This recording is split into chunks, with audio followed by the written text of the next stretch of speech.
Now the McNary sawmill, a very interesting part of White Mountain history. Brought in logs by trucks and train from all over the top of the mountain, dumped it in that water. The water had two things. Number one, it would clean the logs so that there wouldn't be as much rocks and dirt that would ruin the saws quickly. And secondly, it made it a little easier to transport the logs, because these guys would get on those logs with their caulked shoes. That is, they had things sticking out of the bottom of their shoes. We'll see that in a moment. And they could move the logs around easily and put them up to the chain, which would take it up to the sawyer.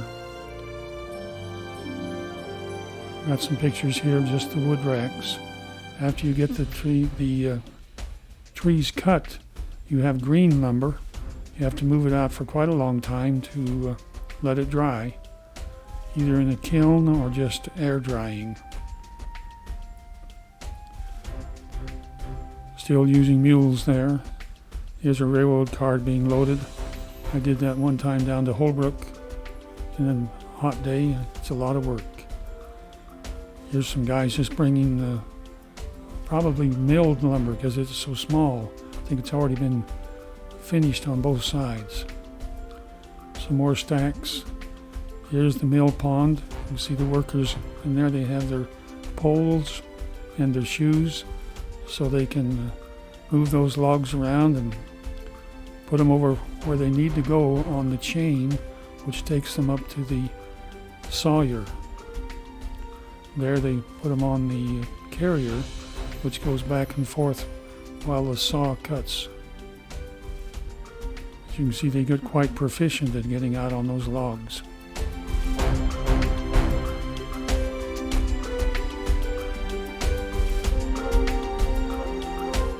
Here's a large logging truck coming in to unload. You'll notice all the dust when it starts off.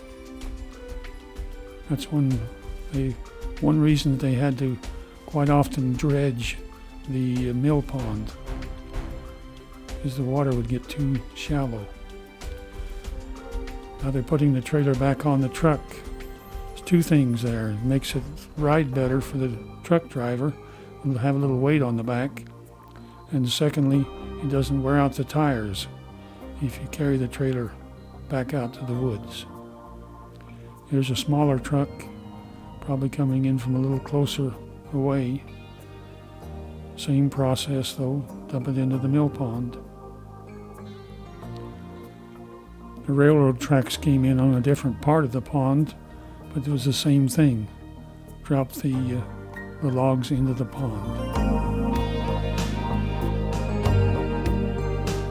Hereford cattle.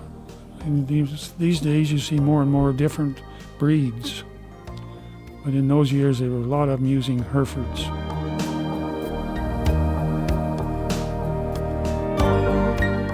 Here's the sheep. They drive them back and forth from the Chandler area to the White Mountains over a sheep drive. They stay up on the mountain maybe 2 or 3 months, and then they start back down again as the weather begins to change. That sheep drive has been in effect for 100 years probably. Very interesting to watch the sheep drive.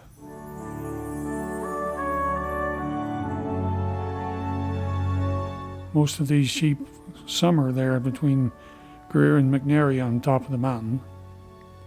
We still call them Dobson sheep, but I think maybe they might be owned by different families now or with different names. Here we have a couple of sheep herders with a Janet Updike, we think. They just wanted to take a picture of how the sheep herders lived.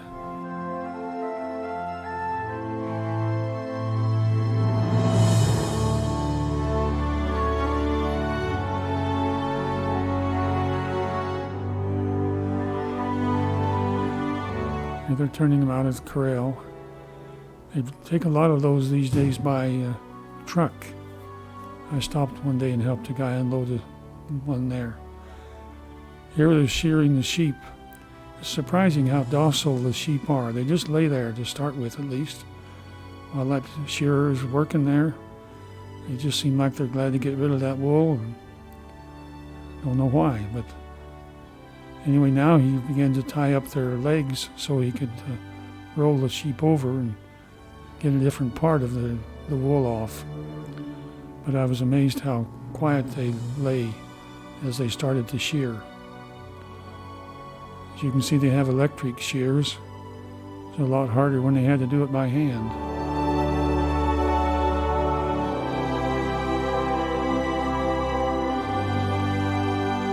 So they'll put that wool in big bundles and clean it and send it on its way. Crescent Lake, there's a place there where a peninsula juts out into the lake. We'll see some pictures here of the Udall family taking care of their cattle out on that peninsula. It made it quite easy to keep the cattle in one area. You put all the young kids on their horses up to the edge of the peninsula, and they keep the cattle out on the peninsula, and then the cowboys can go after them.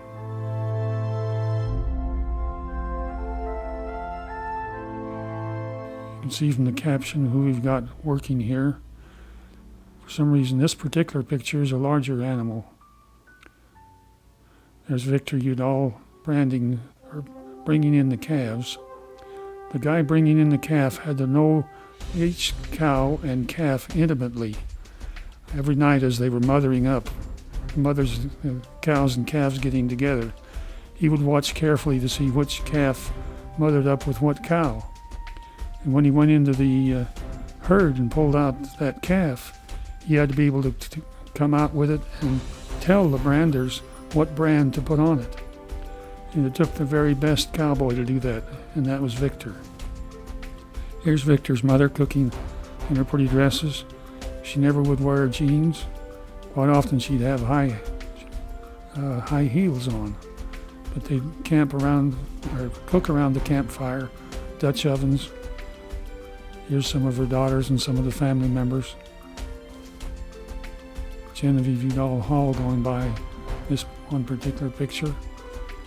A lot of these people were just kind of visitors that came from the valley and would go up with the Udall family and help with the branding and eat the good food.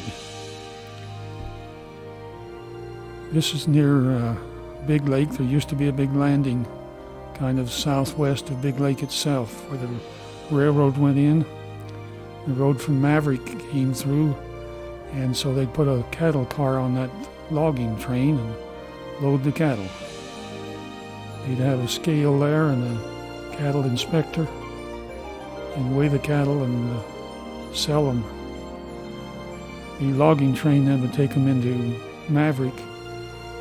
They'd unload the logs, but the load of cattle would go on down to Holbrook, then get on the Santa Fe and go back to the Midwest for feedlots. There's a load of the logs coming out. They found a porcupine. Thought it was interesting. Certainly is.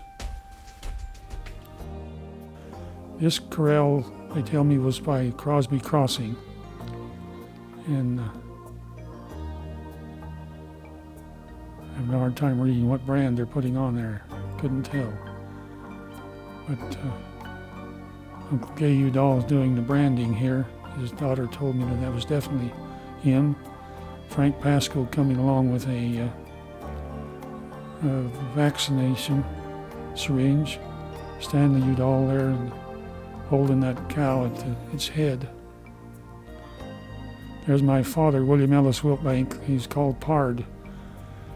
He was not the cowboy that Victor Udall was. He didn't know those cattle. The only way he could show off here in his roping was because these cattle all belonged to the same outfit. They knew what brand to put on every calf. But at that time he was working for the Forest Service in Albuquerque. You can see him, he has his Forest Service uniform on. He liked to show the cowboys that he could still rope a calf and shoe a horse, whatever needed to be done.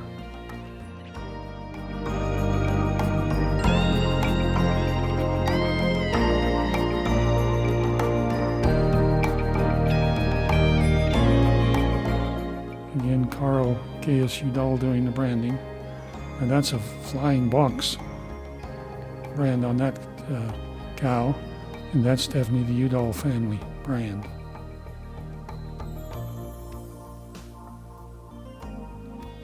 You can see one holds the head of the calf, one holds the feet apart so they can stretch it, and they can vaccinate and castrate, do everything that needs to be done, including ear marks. A cow will always face you, so you want to cut off certain portions of their ear so you can tell them as they come up and look at you. Ruth Patterson is now about 80 years old, lives in St. John's. Here's Stanley Udall, who's deceased, but anyway, he's got on that cow, and getting a ride. Some of the people who were watching. Here's Lyle Updike, pretty good roper.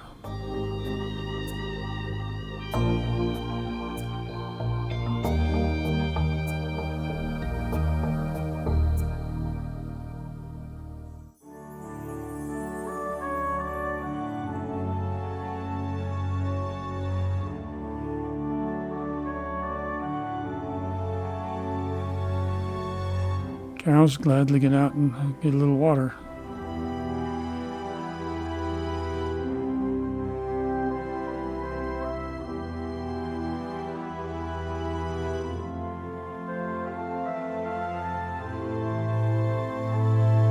Now we're going to see Victor come here raising his hat. As I've said previously, he was probably the best cowboy of the bunch. He certainly knew the animals.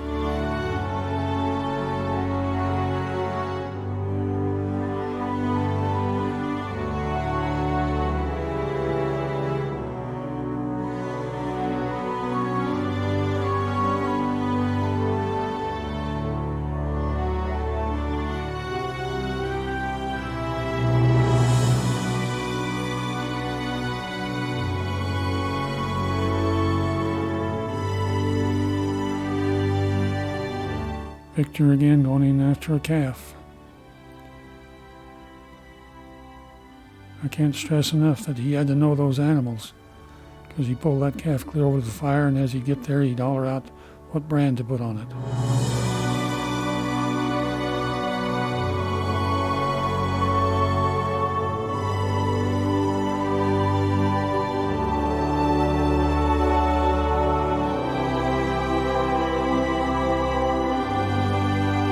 Here's one they managed to catch. I guess they did have a rope on it, yeah.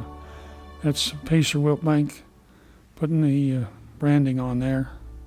William Ellis Wiltbank Sr. We haven't been able to identify any of the others, but again, the same technique. Keep the legs apart, and somebody's got a hold of the head and the front leg.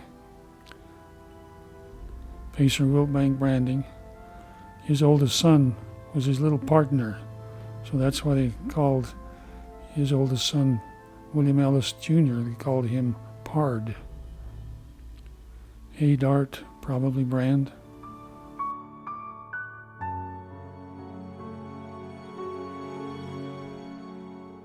Here's quite a bunch of the Udall family. Harry Udall on the right, you can tell him because he's missing some fingers. His wife Renda's in the back, as is one of his daughters. Here's Pacer again, tending the fire, getting the branding irons hot. Doesn't be good to try to brand a calf with a cold iron.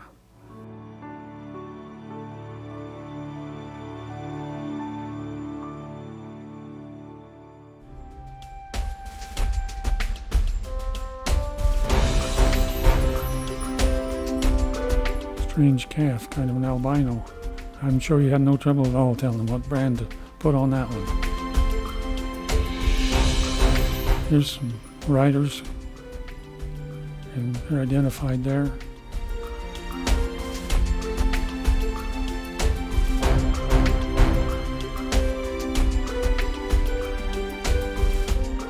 And to finish off the film, a beautiful sunset.